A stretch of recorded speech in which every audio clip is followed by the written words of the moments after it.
Hi, everyone. I'm Laverne McKinnon, and welcome to the Moonshot Mentor podcast, a place where I share stories, insights, and tools to help you achieve your dreams. Today, I'm sharing a great parable about a Buddhist monk and how that links up to my people-pleasing tendencies and getting triggered when I'm misunderstood.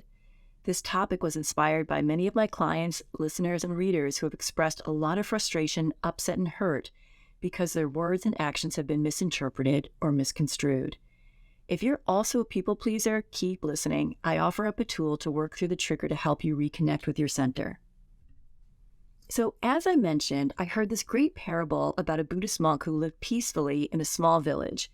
He was revered by all until one day a young woman told her parents that the monk was the father of her unborn child. The parents were so outraged and they went to the monk telling him how he was a despicable human being. The monk replied, "Is that so?"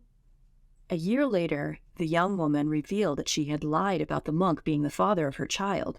The parents went to the monk and apologized profusely for accusing him of being a bad person. They were so ashamed of what they said and how it caused the village to turn on the monk. The monk replied, "Is that so?" I cannot stop thinking about this expression, "Is that so?" every day since I heard the story. As a recovering people pleaser, I struggle mightily with the inner drive to anticipate what people want and need and to give it to them before they ask.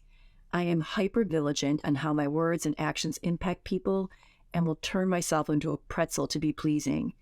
When I inevitably step in it, I apologize publicly and then I beat myself to shreds privately. My people-pleasing links to the fear I hold of being misunderstood, and it's frequently stopped me from setting and achieving goals because I don't want to be judged negatively. My brain spins with thoughts like, they'll think I'm overreaching, they'll wonder who I think I am, they'll laugh at me. And what's really ridiculous is that I don't even know who they are. They're just these magical, mystery people inside of my head. On the flip side, I have to confess that I have participated in gossip about other people. It's not something that I'm proud of. I have judged others for going after jobs that I perceived as a stretch or questioning someone's ability to execute on a big idea. There was this one time where I judged a colleague for asking for a raise, thinking she would never get it, and was flummoxed when she did. It obviously had nothing to do with her. It was a reflection of my own insecurities about standing up for my self-worth, because I was afraid to be misunderstood as being greedy and not grateful. So I'm asking myself 3 questions right now. How can I get to a place where my response to potentially being misunderstood is that so? How can I get to a place where my reaction to people's fondness or appreciation for me is that so? What's the path to being so aligned with my values and purpose that I'm not demotivated or motivated by what people think of me? These questions are critical because my ability to achieve my goals and live authentically is being deterred by what others are saying or what I believe people may be thinking about what I'm doing. Hard truth time. When you're looking to hit a moonshot, you're putting yourself in a tender, vulnerable spot. The nature of a moonshot means you're going to be uncomfortable and you will experience failure. As a result, you may want sage advice or counsel.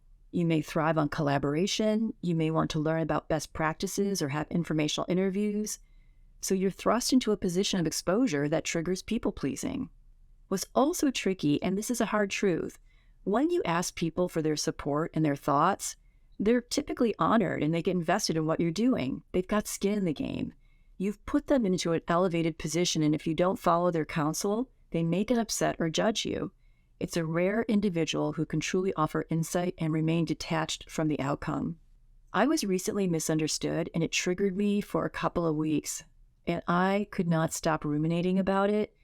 The thoughts just kept going over and over and over in my head. I was replaying events and I was trying to figure out ways to clear the air and rewrite the narrative that I believed was being weaved.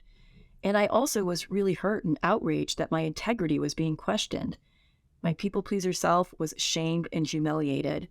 When I was able to slow down and unpack what had happened, I realized, once again, that my way out of the trigger was to identify the values being stepped on.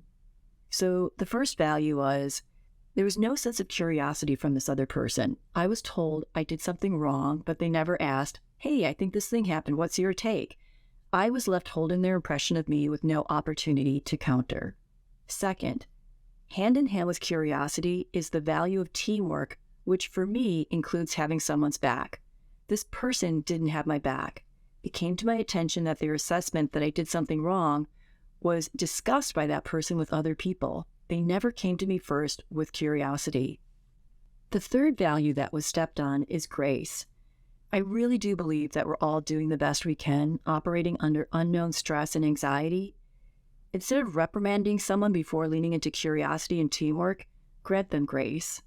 So if I'm going to walk my talk, I need to lean into curiosity, teamwork, and grace. Right now, I don't have access to the person who misunderstood me so that I can honor my values of curiosity and teamwork, but I do have access to grace.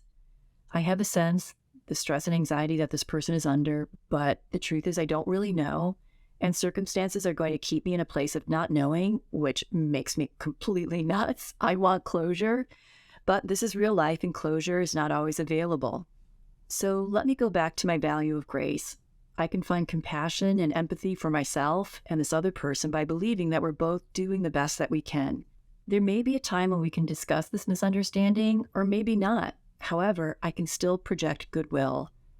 By honoring my value of goodwill, I'm finding a path towards, is that so? Maybe with more feedback, I would discover that I was wrong, but that's not really the issue here. The issue is that I retreated when I felt misunderstood. I was not quote-unquote pleasing, so I stopped working towards my goal. If I was able to respond with, is that so? It would free me up to keep moving forward, to honor my values, and not get caught up in the pain of being displeasing. This expression, is that so, opens a pathway for me to not buy into someone else's thoughts of me, regardless of whether they are positive or negative. When I'm able to say, is that so? I'm free to live my purpose and values and not engage in people-pleasing, which veers me away from what's truly unique and important to me. That's it for today. I'd love to know, when have you been misunderstood? What values were trumped on? And if there's been no closure, how are you feeling about being misunderstood? Drop me a comment or reach out to me at moonshotmentor.com or follow me on social media at moonshotmentor on Instagram, Facebook, and YouTube. And please subscribe. It will help me hit my moonshot. Thanks so much for listening.